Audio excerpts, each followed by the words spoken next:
So is Jerry Banfield right about ICP, Ethereum, and Bitcoin? So if you don't know who Jerry Banfield is, basically the thing that he doesn't like about Bitcoin and Ethereum at this point is now that there's the ETF products, there's the potential that some of these entities like BlackRock or various different entities would create paper Bitcoins, and they would sell more Bitcoins than they actually have in the reserves. And that's a very real threat. And this is one of the reasons why I really don't like the gold and silver market. It just seems to be manipulated, and there seems to be a lot of paper, silver derivatives, these random different things. So you can't, if you buy one of the ETF products, you can't withdraw your actual underlying assets and take real custody of it. So I don't like that. That's why in the top 10 cryptos, the one that is uncompromised and truly decentralized is really Dogecoin. And some of the other assets that I like, BNB and Solana, those are alleged securities, so they could kind of be encumbered by the SEC, and same thing with XRP. So there's a couple stable coins in there, USDT and there's USDC. So those assets kind of don't really go along with the other stuff. So Jerry Banfield, who is he? Kind of the history has probably been about in crypto for around the same period of time that I have. I've been in crypto since 2013, so over 10 years. He says that he's been in for like 10 years or so. And around the 2017 time frame, he had a Dash masternode, and it was pretty deep into Dash, pumped Dash up as far as a marketing related thing. He drove a lot of traffic and sort of informed a lot of people about Dash, and then he actually sold the Dash masternode, and he did the same thing for Steam, the Steam blockchain, and brought a lot of people to the Steam ecosystem via ads that he ran on YouTube and on Facebook. Very interesting guy. He's overcome some addictions along the way, and made some music and everything else. So his major thing right now is he's all in on ICP, the Internet Computer Protocol. And the reason he researched all these different crypto assets and had determined that ICP was essentially the promise fulfilled. It was everything is on chain, NFTs, like any kind of picture that you would have, it is actually on chain. Any kind of, you can store videos on chain, and it's not just links to some AWS, Amazon Cloud Storage, or Google Cloud, or various different other entities. And that is what attracted him to it. Obviously, you have essentially instant and free transactions as well, and then you have the ability to make a substantial amount of a substantial return if you lock it up for longer periods of time. The 8-year gang, you can lock up coins up to 8 years and get 14.9% on that underlying asset, ICP. So do I believe what he is saying about Ethereum and Bitcoin is true, that it is now compromised, and that there could be these paper assets and stuff like that, and they could sell more than they actually have in their underlying reserve assets? And I would agree that there's the potential for that to happen, absolutely. And that's why, again, I re-mention something like Dogecoin or Litecoin or Monero. Those are not, they're more decentralized, and they're not compromised by some kind of like Wall Street outfit or these entities that are in these traditional markets. Now, as far as the internet computer is concerned, basically I've been in an internet computer since last September or October, and I've never went deep in it. It's kind of been this thing that I've been in. I've sort of learned more about it and seen it sort of grow, and it is the real deal. ICP is the real deal. Now, does the best technology always win? Not necessarily. Other people have to be informed about it. So it's like, do you have enough of the inflation model going towards marketing, promotion, development, and are people going to understand this enough to get in that ecosystem and for it to flourish? And all it would take really is one or two killer apps that would be on there that would bring the masses to ICP potentially, or sort of a continued theme. Like, what do we see on Solana? Well, there's a lot of meme activity, so you got tons and tons and tons of people trying to snipe these memes, and it's the fees are low, and you're able to do quite a bit with it. And once that started happening, and there was some success of various different memes and stuff, now it just kind of self-perpetuates itself, and a lot of people are having, there's a lot of activity going on in the Solana ecosystem. Let's just say that. So can ICP kind of pick up on that type of activity? And it technologically has the whole foundation to do that. Now, Jerry, he says that he will quit crypto if ICP doesn't work out. And I get where he's coming from, because it's like, finally we have something that you really could have a true metaverse. You could, store all this information on chain, all the things, like all these other blockchains that have sort of like led up to this. This does seem to be something that could scale, free and instant transactions, and everything stored on chain and stuff like that, so that you don't have kind of these other pieces that potentially go down, and then you kind of like lose access to what you have. Now, if there are ways that you could lose access to some sort of data that's stored in these canisters, if you don't basically pay the canister cost, and it's about $5 per gigabyte per year, essentially what it comes out to be. If the developers or whoever's running a different project doesn't pay for that, then that data could eventually be lost. But that being said, ICP is the real deal. It has true potential, but I would say a lot of the stuff is kind of going a little bit slower than anybody would necessarily like. They do have, now that they have rolled out and been able to have a stable coin, CKUSDC is on the IC, on the internet computer now. And we needed stable coins. We needed a money market. There's still not a proper money market where you can borrow and lend.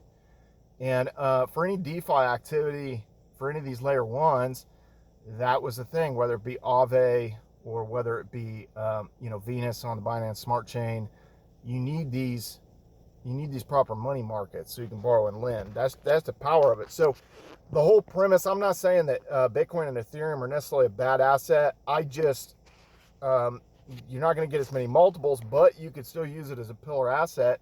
And the thing is, with DeFi, you can borrow against it. So even if you were like, this isn't going to be necessarily my main holding, or I don't expect too much of a multiple from Bitcoin or Ethereum, you can still have those assets, and you could borrow against them to buy something like the internet computer.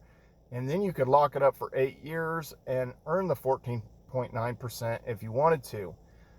Now, somebody can say, well, what's the risk in that? Well, you have contract risk if you're borrowing against those assets on like the Binance Smart Chain. And you could say the Binance Smart Chain is compromised because it was like the Department of Justice kind of took over Binance, and through CZ basically and Club Fed. And I think he's going to do like 18 months or something. I don't know if he's currently in prison, if he started that sentence or not. But just kind of ridiculous. It's like, well, he's not even from the United States. Now they threw him in Club Fed. And, at the end of the day, it's like, okay, is the Binance Smart Chain basically compromised? Also, there's a ton of centralization on Ethereum. There's a couple of the pools that almost own 50% of the staking, for Ethereum. So you start to have this kind of stuff where it's like, if you're wanting speed and efficiency and all that kind of stuff, sometimes you end up having to compromise the decentralized aspect of it. So at the end of the day, I don't like Jerry Banfield's one project approach. I think that's how a lot of people end up in straitjackets. I think if you diversify enough, and you're going to get some wins along the way, and you're not sitting there just staring, you know, at basically the success of the internet computer or the success of whatever other asset.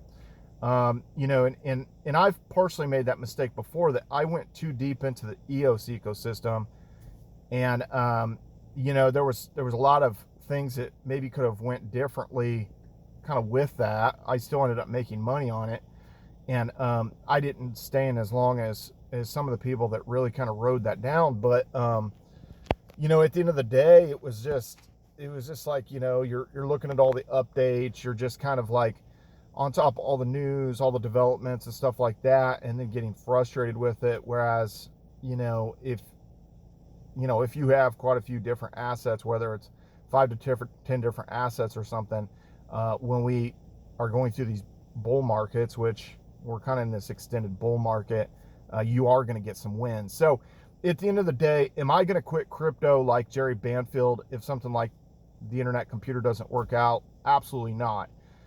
Crypto is going to be around here to stay, and the only reason I would quit it is if a Mars-sized asteroid hit the Earth and cracked us in half, and you know, just finish us off. That's the only way I'm quitting crypto, and that's the only way you're going to stop crypto, because you would have to take out the entire internet to basically stop crypto. So ICP is the real deal, guys. It really is. But are they going to be able to market it correctly, and are enough people going to come to it and decide that it's worth it? And does it get overcome by the inflation that it has? Because again, if you lock up for 8 years, 14.9% inflation, that's a fair amount of inflation. Obviously, like, you're locking up for a long time, but you know, and I'm sure they've done a lot of like analytics and stuff on it, but it could be the mental thing that this thing is locked up. I've seen this with the delegated proof of stake chains, Steam, Hive, Blur. It's like, well, what's the power down cycle? You know, for Hive, it's 3 months. So, you know, I've just seen that over time where it's like, and initially it was over a year. Like when you go back to the Steam ecosystem, it was like, it was over a year power down cycle, and people just really did not like that, where they're going to lock their money up to have this power in the system, and it was fully going to be locked up for, you know, and you could get a power down, you could get a payout from it once a week for over a year's, like 13 months or something. People did not like that, and then they forked it down to 3 months, and then Steam and Blur reduced it to 1 month. And then a lot of these ecosystems, DTube went to where it's just liquid. You know, it's always just liquid, which I like that premise better, personally. You have the coins, it gives you the voting power, but if you take it out, then you could just, it's liquid, you just move it. And then other stuff was, you know, some of it was like a 3-day unstaking process and stuff like that, but even 3 days, people get impatient. And I do think that was one of the kind of benefits of some of these other ecosystems, that if you were going to stake and were going to earn a return, that you could unstake and you could get it out pretty much immediately.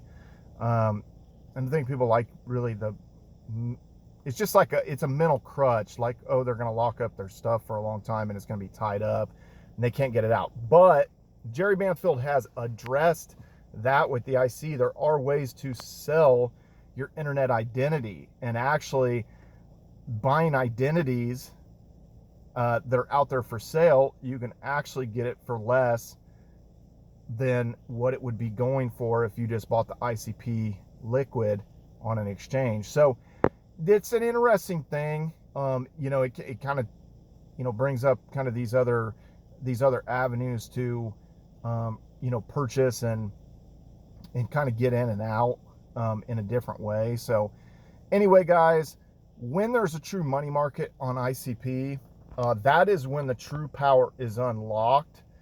I can tell you that, because then people can borrow and lend, and it just opens up a whole new avenue of possibilities that can be done. So anyway, guys, what do you think? Are you investing in the internet computer?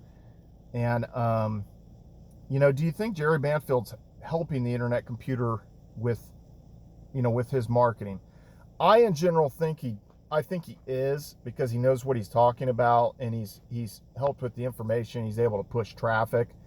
I don't like that he says like all this other stuff's going to zero. Like for him to say Dogecoin is going to zero, I just think that kind of thing is just kind of weird, to sit there and say that these other, cryptos with a bigger market cap and, have been out there for longer, that, and the market has spoken on Dogecoin. The market has spoken. It is the king meme, and there is a lot of value and power in Dogecoin, even versus, honestly, Bitcoin and Ethereum at this point, because like I said, it's not compromised. It hasn't been taken over by Wall Street. So, and it's not a security. It wasn't some ICO. It wasn't, it wasn't any kind of crowdfunding thing. It was just put out there, and, it's out there essentially complete for the most part. Now there are, some of these adaptations like doginals and all that kind of stuff that has gotten kind of added onto it. But at the end of the day, that is what I have to say. Leave a comment below, subscribe to this YouTube channel, and follow me on all social media at Brian Phobos, YouTube, Instagram, Steam, at Twitter, Hive, DTube, everywhere.